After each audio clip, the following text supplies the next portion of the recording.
Pediatric COVID is once again in the limelight, this time because of increased incidence in the relatively younger population. And as compared to the previous versions of this COVID virus, we are now seeing more burden of infection in the young due to this Delta variant. Hence, it becomes mandatory to talk about a few facts related to pediatric COVID 19. And to make it simplified, I will be discussing this lecture in bits of three important points related to various aspects of COVID 19 in children. So, welcome to this channel. If you are new here, I am Dr. Saeed Kazmi, and more about pediatric COVID 19 right here on this channel.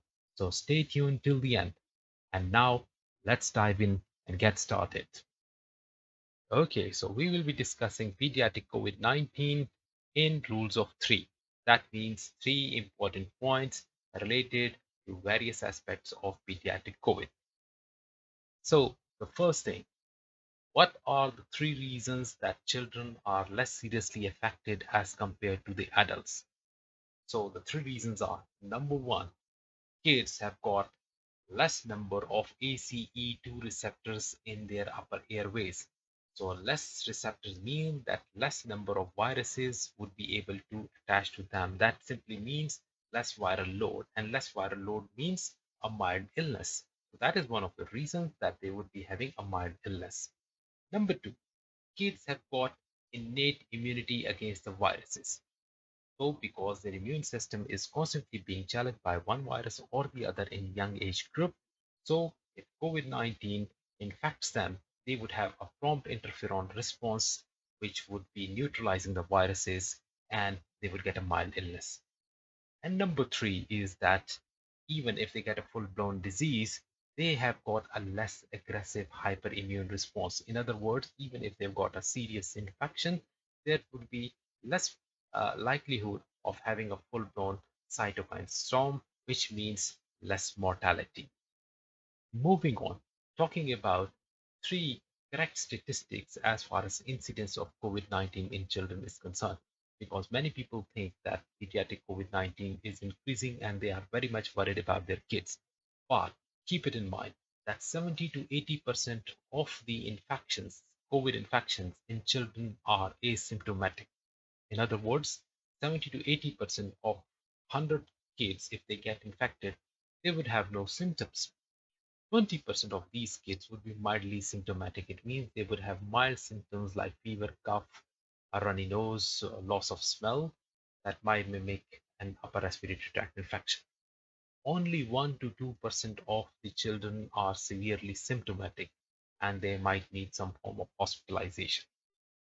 Then, moving on to talk about what are the three high risk groups in children who are prone to develop a serious infection. So, number one, kids who have got chronic organ failure because there is a long standing damage to their vital organs, especially heart, kidney, and liver, are more prone to develop severe COVID 19 than kids who have got some form of compromised immune system, like kids who have got primary immunodeficiency or secondary immunodeficiency, like those kids who are suffering from HIV, or those who have got some primary form of immunodeficiencies, or those who have got nephrotic syndrome, or those kids who are using steroids for asthma or for some other reasons like idiopathic arthritis, or those kids who are on chemotherapy for various forms of neoplasms, they are more prone to develop COVID-19 because of their suppressed immune system. Then, the third group are those kids who have got some form of hematological disorders, kids suffering from blood malignancies like leukemias or lymphomas, those who are suffering from hemoglobinopathies like thalassemia, sickle cell anemia, aplastic anemia. They are at more risk of developing COVID-19 and they are considered to be the high risk group. Moving on, three common presentations of COVID-19 in children. Again, majority of the children might present only with fever and no other symptoms. Then another group of children might present with mild URI-like symptoms. So they might have fever, mild fever. They might have cold-like symptoms, loss of sense of smell, a bit of dry cough, and throat pain. And the third group of kids is those kids who would present with predominantly gastrointestinal symptoms like a mild or a high grade fever, along with diarrhea and vomiting. Moving on, talking about now the three uncommon presentations of COVID-19 in children. So uncommon means they are not very common, but once in a while you might get somebody who might present with these features. So the uncommon presentations are number one with neurological complications. So these kids might present with features of encephalitis, so high fever with altered mental status and seizures. They might present with Guillain-Barré syndrome, which is ascending polyneuropathy. They might present with features of stroke, sudden onset of stroke because of no other reason, or they might present with the acute disseminated encephalomyelitis, which is quite a life-threatening condition and has got a plethora of different types of neurological symptomatology. Then the second group, which is again an uncommon presentation, is they might present with acute pancreatitis, and it's a hypercoagulable state, so that might lead to deep vein thrombosis as well. Or the third one, which we are generally more interested in, and we have seen a few cases, is what we call as the post-COVID hyperimmune response. This is also known as the multisystem inflammatory syndrome of children. Moving on to talking about three doubts as far as the COVID infection in antenatal mothers are concerned. So this means what are the three important points that you should know if a mother is infected by COVID during pregnancy? So number one, COVID-19, even if the mother gets it, it's not teratogenic like many other viral illnesses like cytomegalovirus, rubella, etc., etc. So it's not teratogenic. Number two, so far there has been no documentation of transplacental viral illness like happens in cytomegalo or rubella or Zika virus. So there is no transplacental virus transmission which has been documented till date. Number three, there is a possibility that if the mother is infected and she produces antibody, the antibodies can transfer through the placenta to the neonate. So, and that in some cases might even cause, though that's quite rare, it might cause multi-system inflammatory syndrome in the neonates because of this transplacental transfer of the IgG from the mother to the neonate. Moving on, talking about three presentations in neonates. So neonates, unlike infants and older children, they can present with sepsis-like features. So they can have lethargy, they can have poor feeding, they might be having fever or hypothermia, and they might develop features of pneumonia, like cough, difficulty in breathing, fast breathing.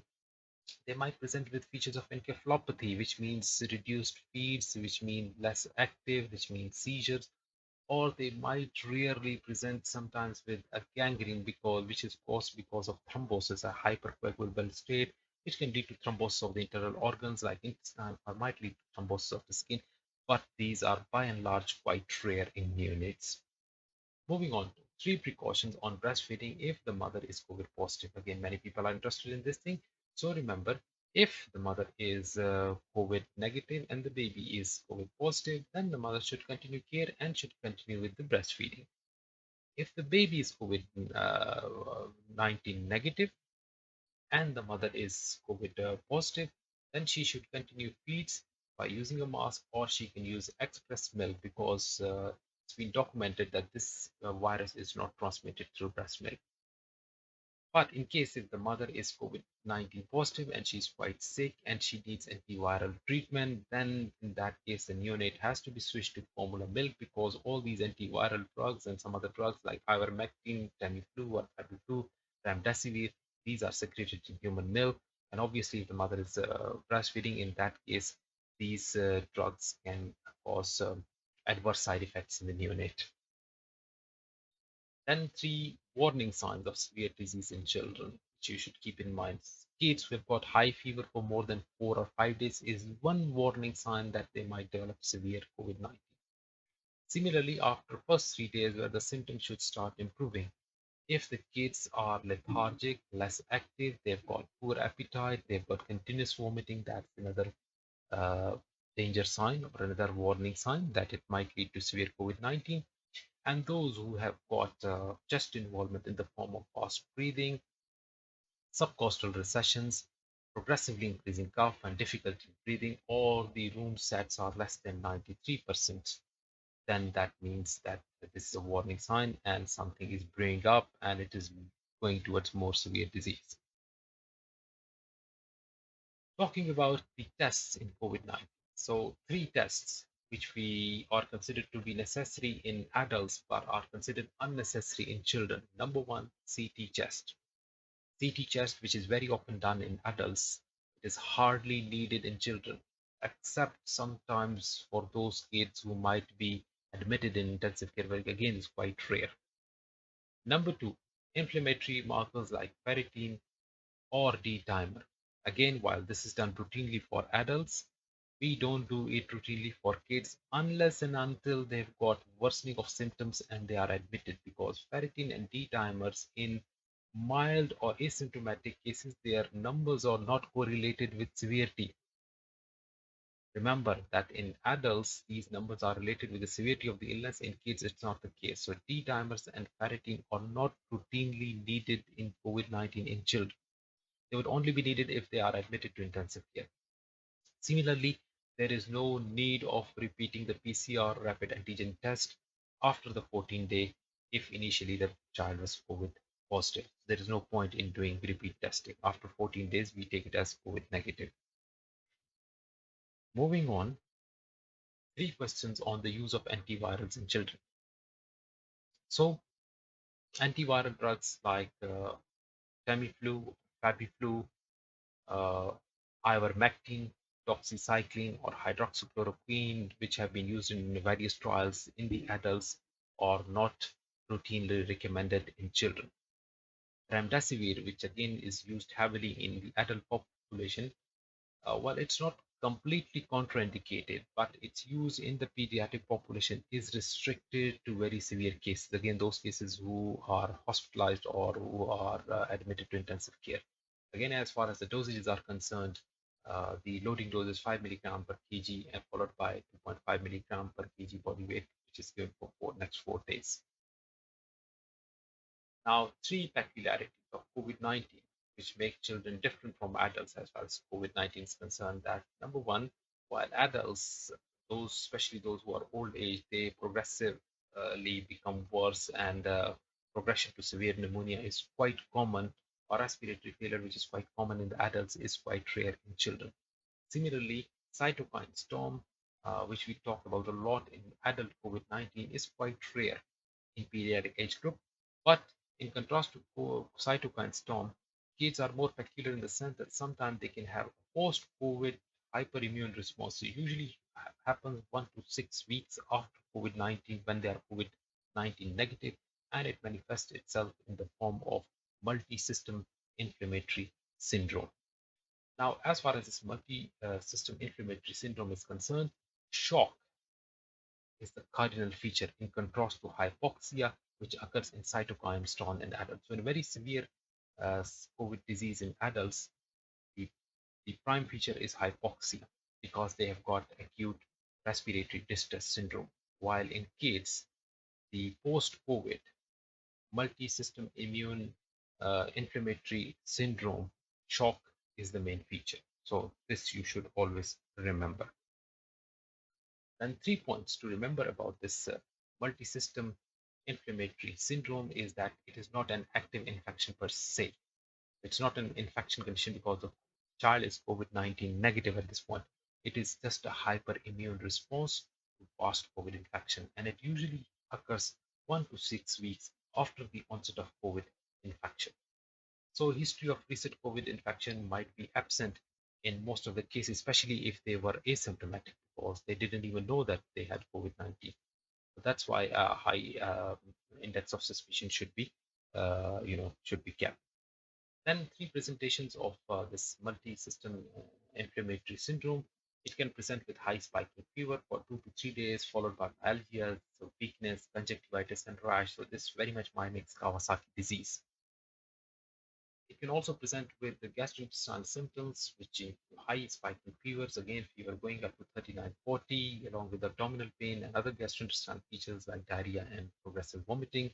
Or it can present with features of a generalized viral infection like spiking fevers with decrease in urinary output, the child being drowsy, and having some features of shock like mottled skin and full peripheries.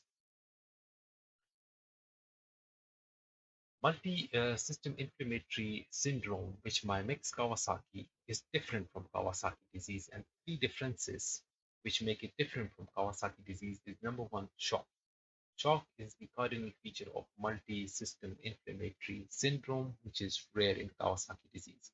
Again, abdominal symptoms which are relatively common in multi-system inflammatory syndrome, they are rarely seen in Kawasaki disease. And again, Kawasaki disease, the main feature, if you do bloods, is thrombocytosis. So there is an increase in platelet count, usually after third or fourth day. While in multi-system inflammatory syndrome, it is thrombocytopenia. So platelet count is one of the cardinal features which can differentiate between Kawasaki disease and multi-system inflammatory syndrome. And three facts on anticoagulation in children. Number one, pulmonary thromboembolism, which is quite common in the adult age group, is very rare in pediatric age group. That's why routine prophylaxis based on the dimer testing in non-sick cases, which means asymptomatic or mildly symptomatic, that is not indicated at all. Yes, those kids who are hospitalized or those who have got severe disease, if their D dimers are greater than 5 times the baseline uh, value, or if they have got more than two risk factors for venous thromboembolism, then, or they had got a previous history of thrombosis, then we can give them low molecular weight heparin like dalteparin, or we can just simply give them heparin always. But remember, oral anticoagulants are not indicated in the pediatric age group. And finally, as far as pediatric vaccines are concerned, there are different school of thoughts. Some people say that flu vaccine do give you a little bit of protection against COVID-19. I mean, it's not a COVID-19 vaccine, but they say that the immune system activation gives you some protection against severe COVID-19 as well. Similarly, the role of measles, mumps, rubella vaccine is not proven, but again, one school of thought thinks that this might be protective to some extent for COVID-19 as well. We don't have got a COVID vaccine at the moment for pediatric age group, but work is going on that. Trials are going on, and hopefully by the end of 2021 we would be having a 2 doses inactivate vaccine, which would be primarily licensed for the pediatric age group. So our fingers are crossed, and we might see this vaccine by the end of this year. So this was all about pediatric COVID-19, and we discussed it in bits of three facts related to various aspects of this pediatric COVID-19. And if you have liked this lecture, thumbs up would be fantastic. And if you still have got any doubts, or if you've got any queries or questions about this particular topic, you can put your questions or comments down in this comment section below, and I will get back to you with the answers. So have a very good day. Bye bye.